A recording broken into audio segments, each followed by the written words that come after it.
Hello everyone, मैं आशुतोष आपके video के अंदर स्वागत करता हूँ। आज हम चैप्टर करते हैं फर्स्ट, ठीक है। चैप्टर फर्स्ट रासायनिक अभिक्रिया एवं समीकरण, ठीक है। इसका हमने एक लेक्चर कंप्लीट कर लिया, जो आज का ये लेक्चर होने वाला है। इस लेक्चर के अंदर आज हम इस चैप्टर को क्या कंप्लीट करेंगे, और जो आज का हमारा लेक्चर होने वाला है इसके अंदर देखो, आपको इस लेक्चर को करने से पहले मैं बता देता हूँ कि आपको संयोजन अभिक्रिया पता होना चाहिए, ठीक है। दूसरी बात, अपचयन उपचयन, जो इस चैप्टर का मेन रस है ना, वो यहाँ से है कि आपको उपचयन अपचयन इनके बारे में पता हो। दूसरी बात की आपको ऊष्माक्षेपी रासायनिक अभिक्रिया क्या होती है, एक होता है विकिरण, ठीक है। ये सारे टॉपिक पता होने चाहिए, ठीक है। इनको आपको मोटा मोटा पढ़ लेना एक बार एग्जाम से पहले, हमको क्या कर लेना, इनका रिवाइज कर लेना, क्योंकि पेपर में इनके आने की पॉसिबिलिटी है, ठीक है। तो और यही सब टॉपिक हमारे रह गए। इससे पहले हमने इस चैप्टर के सारे टॉपिक को क्या कर रखा है, कंप्लीट कर रखा है। और साथ ही साथ इस लेक्चर में हमारा सेकंड क्या जो फर्स्ट चैप्टर है, इस लेक्चर में क्या हो जाएगा, कंप्लीट हो जाएगा, ठीक है। चलो आज के इस लेक्चर में स्टार्ट करते हैं। मैं क्या करूंगा कि थोड़ा तेजी पढ़ाने की कोशिश करूँ, क्योंकि टाइम थोड़ा कम बाकी है, इसलिए मैंने हर चीज को ऑलरेडी नोट डाउन किया हुआ है, ठीक है। देखो, जो सबसे पहले आपको एक नोट पॉइंट बता देता हूँ मैं कि जो रासायनिक अभिक्रिया, क्या रासायनिक अभिक्रिया में परमाणु के आपस में टूटने या जुड़ने से नए पदार्थ का निर्माण होता है। अब आप बोलोगे कि हमारे समझ में कुछ नहीं आया। देखो, ये क्या है, हाइड्रोजन, ये कितने परमाणु है यहाँ पर दो,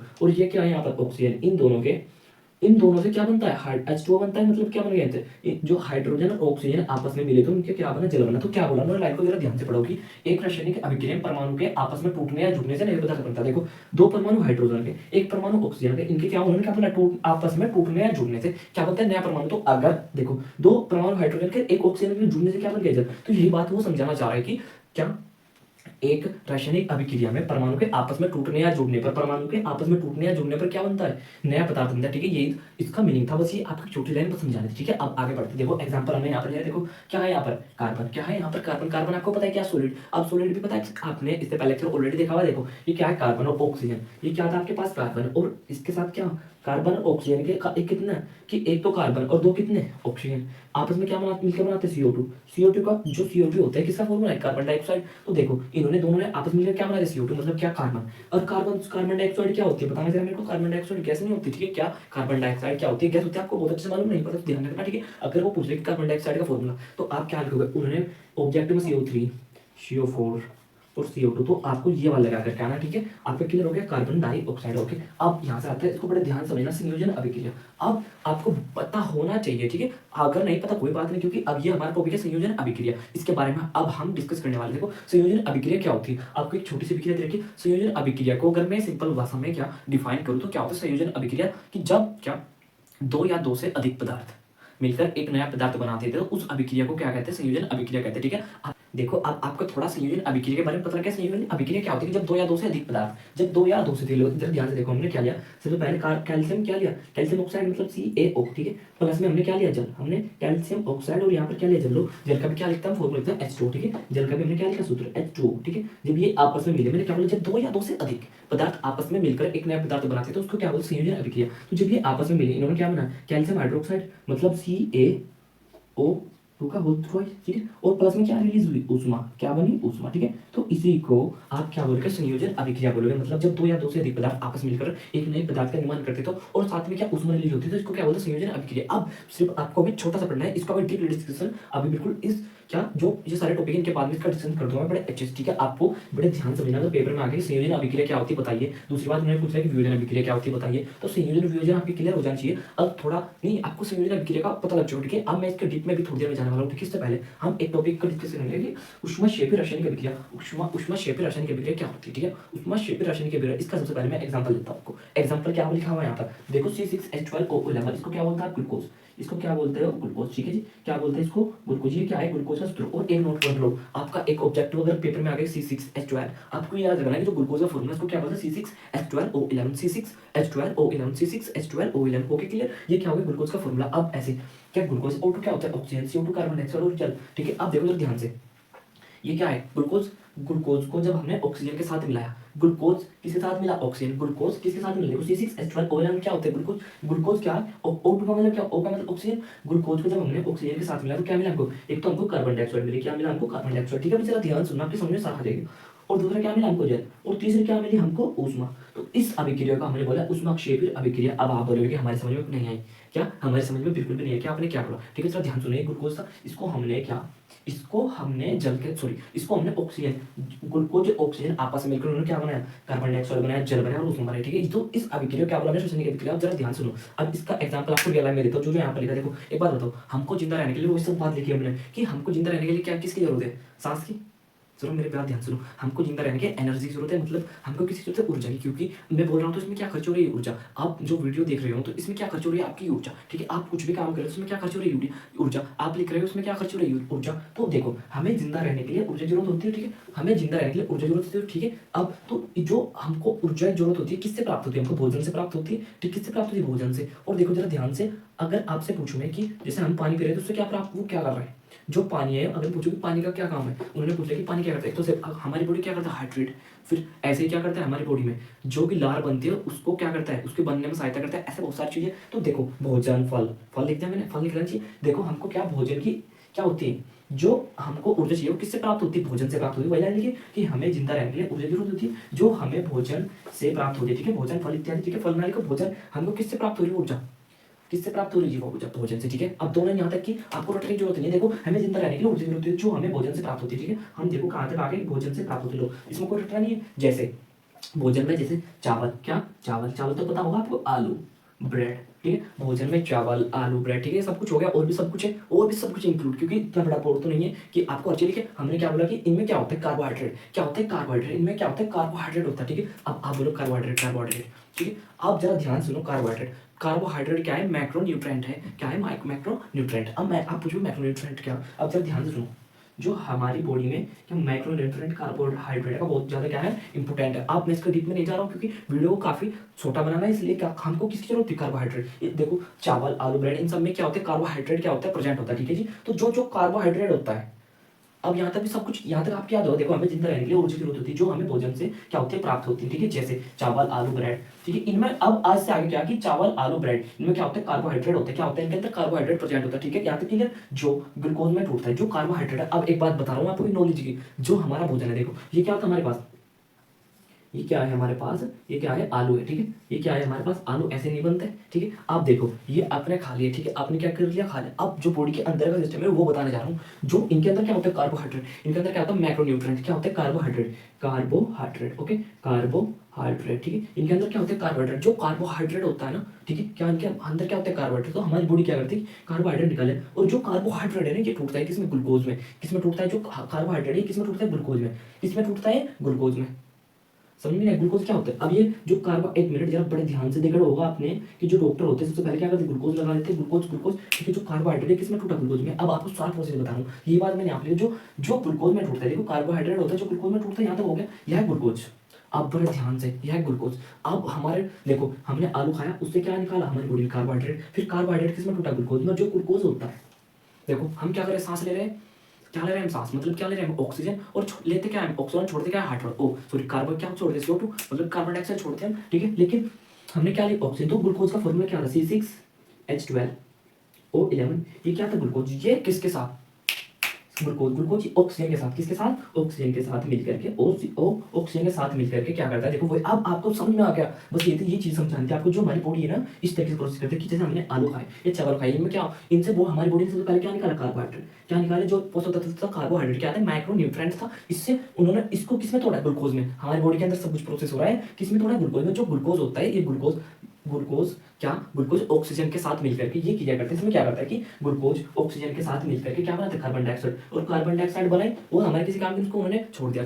और जो जल था, और उसने क्या बनाया, जल का काम बहुत सारा है हमारी बॉडी में, इसको मैं बता दूंगा आपको। और साथ में क्या रिलीज हुई, उष्मा, क्या रिलीज हुई, उष्मा, उष्मा का मतलब जो ऊर्जा रिलीज हुई, उससे हमारी बॉडी क्या करती है, उसी से हम सारे मूवमेंट करते हैं। यही हमारे, हमको जो जिंदा रहने के लिए किसकी जरूरत है, उष्मा की। तो ये उष्मा ऐसे रिलीज होती है, ठीक है। अब आपको पता लगा कि उष्मा कैसे रिलीज होती है। आई होप आपका डाउट क्लियर हो गया हो। देखो क्या, जैसे हमने चावल खाया, ब्रेड खाया, कुछ भी खाया, न्यूरोटाइट, ओके, उससे क्या हमारी बॉडी में अंदर खा लिया हमने, तो वहां पर क्या हुआ कि कार्बोहाइड्रेट, सबसे पहले उसमें से क्या निकाला गया, कार्बोहाइड्रेट। उसके बाद उससे क्या, जो कार्बोहाइड्रेट वो किसमें टूटा, ग्लूकोज में। और जो ग्लूकोज था वो किसके साथ, हमने क्या लिया, ऑक्सीजन। तो उस ग्लूकोज ने ऑक्सीजन के साथ किया करके क्या बना, कार्बन डाइऑक्साइड। जो कार्बन डाइऑक्साइड हमने क्या कर दी, छोड़ दी, बाहर निकल गई, और जल बन के बच गया। और जल के तो आपको पता है कि हम जल का बहुत सारा काम मैं अभी बता चुका आपको पीछे, कि लार बनने में, और क्या कि हमारी बॉडी में चिकनाई रहने के लिए बहुत सारी चीजें हैं। पानी का तो बहुत सारा यूज है, पानी जो हमारी मसल्स है उनको ग्रोथ करने में पानी का, तो उस पानी का ये काम हो रहा है। जो साथ में उष्मा रिलीज हो रही है, इससे देखो मैं बोल पा रहा हूँ, क्या मुझे क्या लग रहा है इसमें बोलने में, क्या मेरी एनर्जी खर्च हो रही है। अगर मैं खाना बंद कर दूँ तो धीरे धीरे जो मेरे बॉडी के कंजर्व आएंगे कुछ टाइम तक तो चलेगी,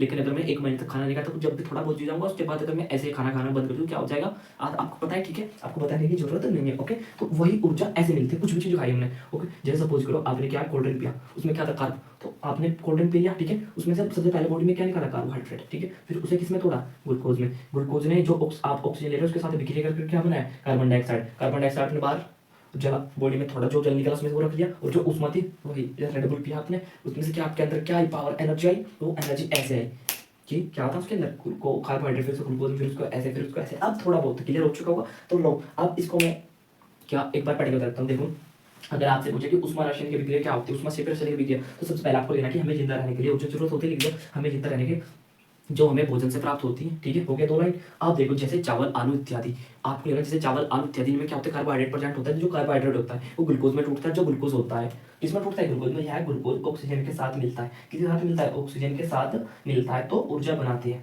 क्या मिलता है तो क्या बनती है, ऊर्जा बनती है। ऊर्जा बनती, यही हमारे शरीर को यही हमारे शरीर की सभी पूर्ति करती है, ठीक है, बस खत्म। या फिर यही हमारे शरीर की सारी क्रियाओं को करने के लिए सब शक्ति प्रदान करती है, खत्म, हो गया। अब बताओ मुझे, उष्मा से रासायनिक अभिक्रिया आपकी क्लियर हो गई ना। थोड़ा मैंने जैसे तरीके में अगर कहीं भी कोई मिस्टेक हुई हो तो मैं आपसे माफी चाहूंगा, क्योंकि क्या मैं भी आपकी तरह हूँ, ठीक है जी, मैं भी अभी सीख ही रहा हूँ हर चीज, आपको मैं बिल्कुल भी परफेक्ट नहीं हूँ। अब देखो, आपने एक ही नोट पॉइंट ये पढ़ा, संयोजन अभिक्रिया बारे में थोड़ा पता लगा, उष्मा क्षेत्र रासायनिक अभिक्रिया बारे में पता लगा। अब ऐसे बात करते हैं वियोजन। अब बात करते हैं वियोजन अभिक्रिया। वियोजन अभिक्रिया क्या होती है, आपको संयोजन अभिक्रिया का आपको थोड़ा थोड़ा डेफिनेशन पता लगे क्या, जब 2 या 2 से अधिक पदार्थ, जब 2 या 2 से अधिक, 2 भी हो सकते हैं इससे अधिक, जब 2 या 2 से अधिक पदार्थ आपस मिलकर एक नए पदार्थ का निर्माण करते हैं तो उसको ही क्या बोलते हैं, संयोजन अभिक्रिया कहते हैं। और साथ में क्या निकलते हैं, उष्मा निकलती है, ठीक है। जब 2 या 2 से अधिक पदार्थ आपस मिलकर एक नया पदार्थ का निर्माण करते हैं उसको संयोजन अभिक्रिया कहते हैं, ठीक है, छोटी बात ही होगी। अब ऐसे वियोजन अभिक्रिया, वियोजन अभिक्रिया मतलब जब एक पदार्थ, अब उसमें तो कितने पदार्थ मिलकर करे, तो इसमें क्या हो रहा है कि वियोजन अभिक्रिया में जब एक पदार्थ 2 या 2 से अधिक पदार्थों का निर्माण करता है, इसमें सिर्फ एक पदार्थ 2 या 2 से अधिक पदार्थों का क्या करता है, निर्माण करता है, तो उसको क्या कहते हैं, वियोजन अभिक्रिया। अब थोड़ी समझ में नहीं है। देखो, उसमें 2 पदार्थ मिलकर के एक बनाते हैं, इसमें एक मिलकर के क्या बना रहा है, 2 बना रहा है, ठीक है। कैसे, देखो ये था आपके पास CaCO3, क्या था, कैल्शियम कार्बोनेट, क्या था आपके पास, कैल्शियम कार्बोनेट। इसने क्या बनाया, कैल्शियम ऑक्साइड और कार्बन डाइऑक्साइड, ठीक है। कैल्शियम कार्बोनेट ने क्या बनाया, कैल्शियम ऑक्साइड और कैल्शियम क्या बोला, कार्बन डाइऑक्साइड, ठीक है। अब आपके समझ में नहीं आया, कोई बात नहीं, जरा ध्यान से देखो।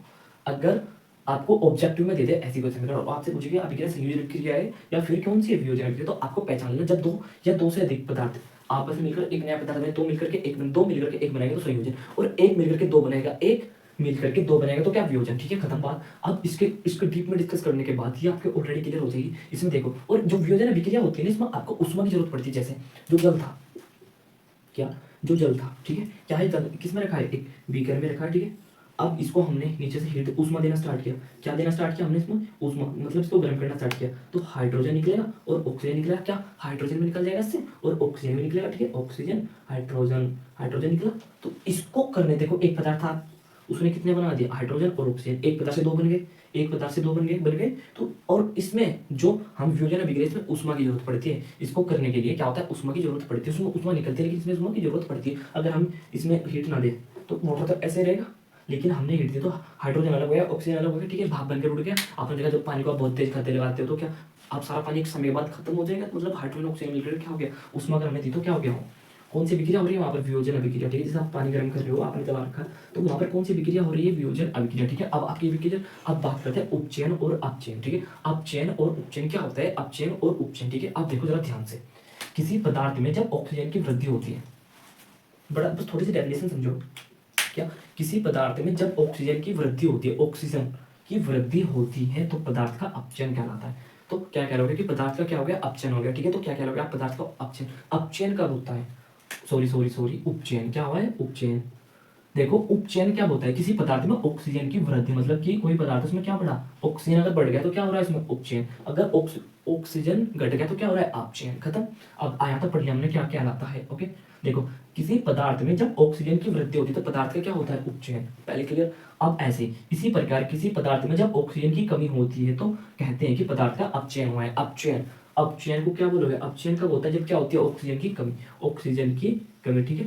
बस यहाँ तक का आपको पढ़ना था। अब इसके एग्जांपल इसके आप खुद से कर लोगे, कोई बात नहीं, हम करा देते हैं, ठीक है। अब करते हैं इसके एग्जांपल, तो एग्जांपल देता हूँ मैं। वैसे आपको क्लियर हो चुका होगा कि अपचयन क्या होता है, उपचयन। अब उपचयन का मतलब क्या होता है कि जब किसी पदार्थ में ऑक्सीजन की कमी होती है, जब किसी पदार्थ में क्या एक मिनट सॉरी, बड़े ध्यान के साथ बोलना चाहता हूँ मैं, अगेन इस लाइन को रिपीट करूंगा। जब किसी पदार्थ में ऑक्सीजन की वृद्धि होती है तो आप उसको बोलोगे उपचयन, और जब किसी पदार्थ में ऑक्सीजन की कमी होती है तो आप उसको बोलोगे अपचयन। ठीक है जी, आई होप आपके दोनों अपचयन और उपचयन क्लियर हो चुका होगा। ठीक है, अब क्या बात करना है, एक होती है रेडॉक्स अभिक्रिया। ठीक है, एक मिनट, ये एग्जाम्पल को मैं आप कर देता हूँ। ठीक है जी, देखो अब ये एक हमने एग्जांपल लिया इसका, आपके अपचयन और उपचयन दोनों क्लियर हो जाएंगे कैसे। देखो यहाँ पर क्या है CuO, ठीक है, यहाँ पर क्या है CuO। अब एक बात, आपको अभिकारक पता है क्या होता है, उत्पाद पता है, दोनों पता है ना, अभिकारक और उत्पाद, अभिकारक आपस मिलकर उत्पाद निर्माण करते हैं। ठीक है, पता है आपको। अब देखो यहाँ पर क्या CuO और इधर क्या है CO। तो देखो यहाँ पर O है, ऑक्सीजन है, लेकिन यहाँ पर क्या ऑक्सीजन नहीं रहा, तो ऑक्सीजन की क्या होगी, कमी। इस वाले में क्या होगी, ऑक्सीजन की कमी, है ना। देखो यहाँ पर क्या था CuO और यहाँ पर Cu ओनली, तो ऑक्सीजन की कमी होगी। यहाँ पर क्या होता है, ऑक्सीजन की कमी होती है, वहाँ पर क्या होता है, हमने बोला यहाँ पर ऑक्सीजन की कमी होती है, वहाँ पर क्या होता है, अपचयन। तो यहाँ पर क्या हुआ, अपचयन, तो आपने लिखा अपचयन। Okay, are you getting my point. I hope आपकी अपचयन एक मिनट अभी समझ में आ जाएगा। देखो यहाँ पर क्या था H2, यहाँ पर H2 था, यहाँ पर H2O, मतलब ऑक्सीजन की वृद्धि होगी, यहाँ पर O नहीं था लेकिन यहाँ पर है, तो क्या होगा, यहाँ पर वृद्धि होगी, यहाँ पर वृद्धि होती है, वहाँ पर क्या बोलते हो आप, उपचयन। क्या बोलते हैं यहाँ पर आप, उपचयन। ठीक है, लो आपके अपचयन और उपचयन दोनों में कोई डाउट नहीं रहा होगा आपका। एक एग्जांपल और ले लेता हूँ मैं ये वाला, क्योंकि ये आपको समझना, मतलब ये नहीं कि आपने अपचयन उपचयन पढ़ा, आपने रेडॉक्स अभिक्रिया भी यही हो, रेडॉक्स अभिक्रिया भी साथ साथ पढ़ ली। इसको क्या बोलते हैं, रेडॉक्स अभिक्रिया, इसी को क्या बोलते हैं हम नहीं, इसको क्या बोलते हैं, रेडॉक्स अभिक्रिया। ठीक है, एक एग्जांपल और लेता हूँ, उससे आपके सारे डाउट क्लियर होने वाले हैं। ठीक है, अब आपके लास्ट के 2 टॉपिक रह गए इस चैप्टर के खत्म, फिर ये चैप्टर आपका खत्म। देखो इस एग्जांपल में क्या, हमने एग्जांपल लिया। ठीक है, अब देखो यहाँ पर क्या है ZnO और इधर क्या है Zn। तो यहाँ पर देखो ऑक्सीजन था लेकिन यहाँ पर ऑक्सीजन नहीं है, मतलब क्या हो गया, ऑक्सीजन की कमी होगी। मतलब कि आप देखो जरा ध्यान से, इन दोनों में क्या ऑक्सीजन की कमी होगी, तो ऑक्सीजन की कमी, जिसमें ऑक्सीजन की कमी, उसको क्या बोलते हो आप, अपचयन को क्या बोलना है, अपचयन। लो आपको अपचयन को आप लाइफ टाइम नहीं बोलने वाले कि अपचयन क्या होता है। अब देखो यहाँ पर सीधा, यहाँ पर CO, ऑक्सीजन की वृद्धि होगी, यहाँ पर क्या होगा, ऑक्सीजन की वृद्धि होगी, क्योंकि आप देखो ना, सीधा CO हो गया, ऑक्सीजन बढ़ गया, तो यहाँ पर A यहाँ से यहाँ तक, तो यहाँ पर क्या हुआ है, राइटिंग को थोड़ा मैनेज करना क्योंकि काफी गंदी आ रही है। ठीक है, इसको मैं ठीक करने की पूरी कोशिश, उपचयन बिल्कुल आप। ठीक है, अब अपचयन और उपचयन क्लियर हो चुका आपका। और जो इस तरीके की अभिक्रिया जिनमें उपचयन और अपचयन होता है, इन्हीं को क्या बोलते हैं हम, रेडॉक्स अभिक्रिया। अब अगर पेपर में आ गया आपको कि आपको 2-3 अभिक्रिया दे दी और आपको बोला कि बताइए रेडॉक्स अभिक्रिया कौन सी है, तो क्या आप कर सकते हो, कर लोगे। ठीक है, अब रेडॉक्स अभिक्रिया अगर आपको पेपर में आ गई, रेडॉक्स अभिक्रिया क्या होती है बताइए, तो आप सबसे पहले ये टेप लिख लो, किसी पदार्थ में ऑक्सीजन की क्या, किसी पदार्थ में ऑक्सीजन की क्या वृद्धि होने पर क्या कहते हैं उसको, आप उपचयन। देखो किसी पदार्थ में जब ऑक्सीजन की वृद्धि होती तो पदार्थ का क्या कहलाता है, पदार्थ का उपचयन हुआ है। ठीक है, अब इसी प्रकार से किसी पदार्थ में ऑक्सीजन की कमी होने पर पदार्थ का क्या हुआ है, अपचयन हुआ है पहले बार। ठीक है, और जो इस प्रकार की अभिक्रिया होती है उसी को क्या बोलते हैं हम, रेडॉक्स अभिक्रिया। जो इस प्रकार की अभिक्रिया होती है उसको क्या बोलते हैं, रेडॉक्स अभिक्रिया। आप एक एग्जांपल दे दोगे आप ऐसे। ठीक है, अब थोड़ा सा क्या मेरे लैंग्वेज कम्युनिकेट करने में क्या जो बोल रहा हूँ मैं आपको, उसमें थोड़ा सा मिस्टेक हो रहा है, मिसअंडरस्टैंडिंग हो रहा है, लेकिन आप जो मेरी फीलिंग है, जो मेरी फ्रीक्वेंसी है, उसको आप अच्छे से समझ रहे होंगे। ठीक है, तो थोड़ा समझने की कोशिश करना, क्योंकि मैंने ऐसे लेक्चर कभी नोट नहीं किया, तो थोड़ा बोलने में जो मैं एक्चुअल में कहना चाह रहा हूँ वो फीलिंग को बयान नहीं कर पाता। ठीक है, इसलिए आपसे हाथ जोड़कर सॉरी मांगना चाहूंगा। ठीक है, बट जो मैं समझाना चाह रहा हूँ आई होप वो आप समझ चुके होंगे। ठीक है, अब हमारा अपचयन उपचयन और रेडॉक्स अभिक्रिया भी क्लियर हो गया। अब मैं इसका डीप में ज्यादा घुसना नहीं चाह रहा। और क्या अगर आपको सारी चीज की नॉलेज है और आपको क्वेश्चन आ गया बड़ा क्वेश्चन, ठीक है, तो आपको थोड़ा बहुत इधर से उधर से मतलब ये चीजें और थोड़ा जो नॉलेजेबल हो आपने बुक से पढ़ा होगा थोड़ा वो भी इसमें नोट डाउन कर लेना। ठीक है, इसके साथ हमारा रेडॉक्स अभिक्रिया, उपचयन अभिक्रिया, फ्यूजन, ऊष्माक्षेपी संयोजन अभिक्रिया, रासायनिक अभिक्रिया नोट डाउन, ये सब कुछ क्या हो जाता है, क्लियर हो जाते हैं। ठीक है जी, अब